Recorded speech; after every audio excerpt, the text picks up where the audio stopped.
Hello, panchamrutham astro numerics ఛానల్కు స్వాగతం. So మనకి ఈ 2025 సంవత్సరంలో శనిగ్రహ మార్పు అనేటటువంటిది జరగబోతుంది. మార్చి 30 నుంచి మార్చి 30 2025 నుంచి కూడా శనిగ్రహ మార్పు జరుగుతుంది.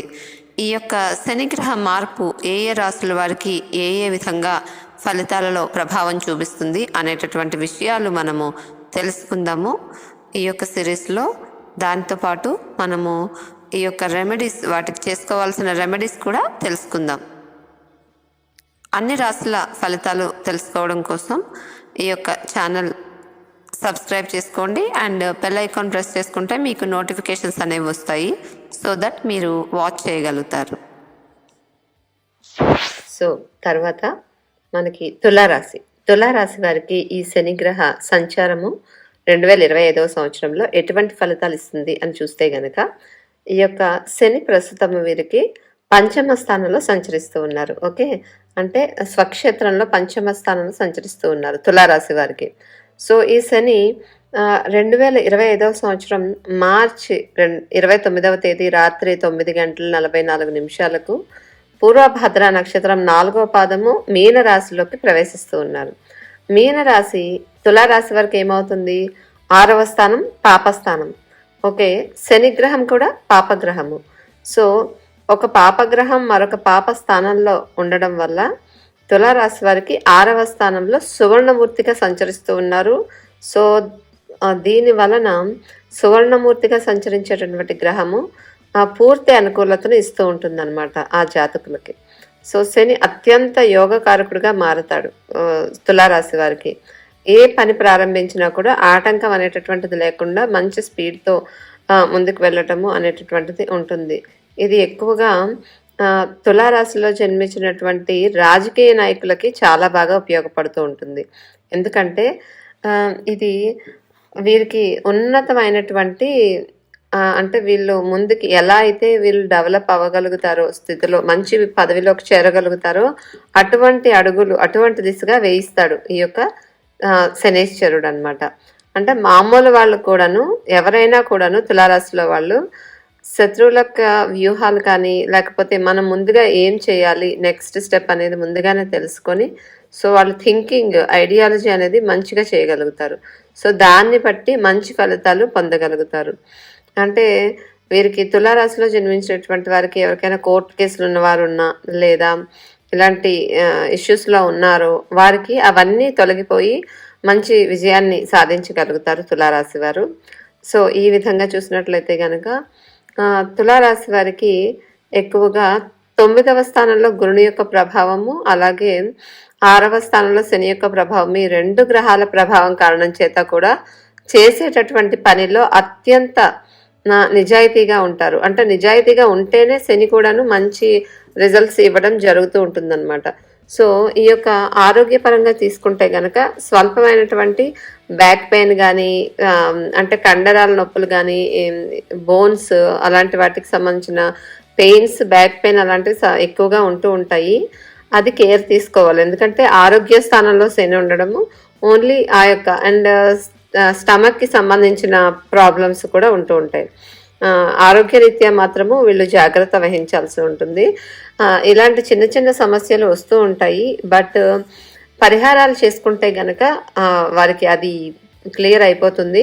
కాబట్టి ఖచ్చితంగా సూచనలు, సలహాలు ఫాలో అయ్యి డాక్టర్ అడ్వైస్ కంపల్సరీ తీసుకోవాలి ఈ యొక్క సమయంలో. ఎందుకంటే 6వ స్థానం కాబట్టి మిగిలినటువంటి రిజల్ట్స్ ఏది చూసుకున్నా కూడా అన్ని రకాలుగా బాగుంది. ఓన్లీ హెల్త్ రిలేటెడ్ కొద్దిగా అప్పుడప్పుడు చికాకులు అనేవి ఉంటూ ఉంటాయి. సో దానికి రెమెడీస్ ఫాలో అవ్వండి. ఈ వీడియో చివరిలో లైక్ శనిగ్రహ రెమెడీస్ అనేది మనం చెప్పడం జరిగింది. సో అది చేసుకుంటే కనుక ఇందులో వచ్చేటటువంటి నెగిటివ్ ఎఫెక్ట్స్ ఏవైతే ఉంటాయో వాటి తీవ్రతని తగ్గించుకునే దిశగా మీరు ముందుకు వెళ్ళొచ్చు. సో అది తులారాశి వారికి. నమస్తే. శని దోష నివారణ పరిహారాలు. శని దోషం ఉన్నవారు ఎవరైనా, అంటే అర్ధాష్టమ శని, అష్టమ శని, ఏల్నాటి శని, కంటక శని ఇవి ఉన్నవారు శివుడిని, హనుమంతుడిని పూజించాలి. శని దోషాల నుండి విముక్తి పొందడానికి శనివారం రోజు ఈ యొక్క శివుని ఆలయానికి మరియు హనుమంతుని ఆలయానికి వెళ్ళి దర్శనం చేసుకోవాలి. శని యంత్రంతో పూజ చేస్తే శని భగవానుడి దుష్ప్రభావాల నుంచి తప్పించుకునే అవకాశాలు ఉంటాయి. శనివారం ఉదయం ఉపవాసం ఉండి శని భగవంతుని ఆలయానికి వెళ్ళి నేతితో దీపం వెలిగించడం వల్ల కూడా పుణ్యఫలం లభిస్తుంది. అలాగే ఆవు నెయ్యి కాకుండా వేరే నెయ్యి అంటే గేదె నెయ్యితో ఎక్కువగా దీపం వెలిగించాలి. అలాగే ఈ యొక్క నువ్వుల నూనెతో దీపం అనేది ప్రత్యేకత. శని భగవానుడికి నువ్వుల నూనె అనేది ప్రీతికరం. నువ్వుల నూనెతో దీపాన్ని వెలిగించాలి. లింగ స్వరూపి అయిన శివునికి పరిశుభ్రమైన ఆవు పాలతో అభిషేకము, బిల్వార్చన మొదలైనవి చేసుకోవాలి. శనిదేవునికి శనివార దానం చాలా ప్రీతికరమైనది. లేని వారికి, చేతకాని వారికి, ఇలాంటి వాళ్ళకి అంటే ఎవరైతే అవసరంలో ఉంటారో వాళ్ళకి ఈ యొక్క ఏవైనా డొనేషన్ చేయడము అలాంటివి మంచిది. అంటే ఏదైనా నలుపు రంగు వస్త్రాలు కావచ్చు, ఏదైనా బంగారము, మనకి ఏది వీలైతే అది దానం చేయడం అనేది చెప్పదగినటువంటి సూచన. ఇతరుల ఆకలిని తీర్చడం కూడా చాలా మంచిది. శనిదేవుని పూర్తి అనుగ్రహం లభిస్తుంది. ఏ పని చేసినా నిజాయితీగా చేస్తే శనికి చాలా ఇష్టము కాబట్టి ఈ రకంగా చేసుకోవాలి. శనివారం తెల్లవారుజామునే నిద్రలేచి నూనెతో తలస్నానం చేసి భక్తి శ్రద్ధలతో శని యొక్క మంత్రాన్ని పఠించిన వారికి శనీశ్వరుడు కీడు చేయరు. అన్ని రకాల బాధల నుండి విముక్తి పొందగలుగుతారు. దీర్ఘాయువు, మంచి బుద్ధి అలాంటి వాటితో జీవించగలుగుతారు. శని అశుభ ప్రభావాలను నివారించడానికి ముందుగా ప్రతి శనివారము శనిదేవుని ఆలయాన్ని సందర్శించుకోండి. అక్కడ 19 ప్రదక్షిణలు చేసుకోవాలి. శని విగ్రహం దగ్గర అంటే నవగ్రహ విగ్రహాల దగ్గర 19 ప్రదక్షిణాలు చేసుకోవాలి. ఈ రోజున అంటే శనివారం రోజు శివాలయంలో శివ చాలీస వినినా పాడినా కూడా విశేషం. శని దోషం వల్ల కలిగే బాధలు కలిగే సమయాలలో ఉదయాన్నే లేచి తలస్నానం చేసి 108 సార్లు శనిదేవుణ్ణి పూజించి నల్ల ధాన్యాన్ని దానం చేయాలి. అలాగే శనివారం తెల్లవారుజామునే సుందరాకాండ పారాయణం కూడా చేయడం వల్ల కూడా శనిగ్రహ దోషం తగ్గుతుంది. కాకులకు రోజు అన్నదానం ఏదైనా అంటే ఫుడ్ దానం చేయడం వల్ల అంటే వాటికి ఫుడ్ ఫీడింగ్ చేయడం వల్ల చాలా మంచిది. పెసరపప్పు కూడా దానం చేయాలి. ఆలయాల్లో 9 సార్లు నవగ్రహ పూజలు చేసుకోవడం, 9 ప్రదక్షిణలు, 19 నంబరు శనికి ప్రత్యేకత. 19 ప్రదక్షిణలు కూడా చాలా మంచిది. నీలి రాతి ఉంగరం అంటే నీలి రంగు ఉంగరము నవగ్రహ ఉంగరం అనేటటువంటిది నవరత్నం ధరించడం మంచిది.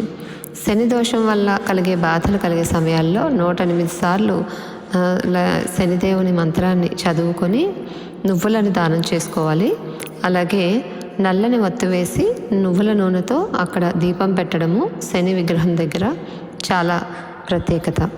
ఈ విధంగా చేసుకోవటం వల్ల శని గ్రహం యొక్క దుష్ప్రభావాలు అంటే శని మనకి ఎవరికైతే అర్ధాష్టమ, అష్టమ, ఏల్నాటి శని అంటే 12వ స్థానము, 1వ జన్మ రాశిలోను, ద్వితీయ స్థానంలోను ఉన్న శని ఎక్కువగా దుష్ప్రభావాలు ఇచ్చే ప్లేసెస్ కాబట్టి అటువంటి సమయాల్లో ఎక్కువగా ఈ యొక్క దోష నివారణ చేసుకోవడం చాలా మంచిది. అలాగే ఎవరికైతే వారి జన్మ జాతకంలో శని శత్రుక్షేత్రాల్లోనూ డెబిలిటేటెడ్ ప్లేసెస్లో ఉంటారో అంటే శత్రుక్షేత్రాల్లో ఉండటము, స్వక్షేత్రాల్లో లేకుండా వేరే ప్లేసెస్లో ఉంటే అవి మంచి ఫలితాలు ఇవ్వవు కాబట్టి అటువంటి సమయాల్లో కూడాను ఇటువంటి దోష నివారణ చేసుకోవడం వల్ల దోష నివారణ శాంతి జరిగి చెడు ఫలితాలు తగ్గుతాయి. ఈ యొక్క శని మంత్రాన్ని ఒకసారి మీకు చదివి వినిపిస్తాను. ఈ మంత్రాన్ని మీరు ప్రతిరోజు లేదా ప్రతి శనివారము 19 సార్లు లేదా 9 సార్లు పఠించుకోండి. నీలాంజన సమాభాసం రవిపుత్రం యమాగ్రజం ఛాయా మార్తాండ సంభూతం తం నమామి శనైశ్చరం. ఇది శని నవగ్రహ మంత్రం. ఈ మంత్రాన్ని మీరు 9 సార్లు లేదా 19 సార్లు ఈ విధంగా ఈ మంత్రాన్ని పఠించుకోండి. ఆ తర్వాత శివుని మంత్రాలు పఠించుకోండి. చాలా మంచిది. శుభం.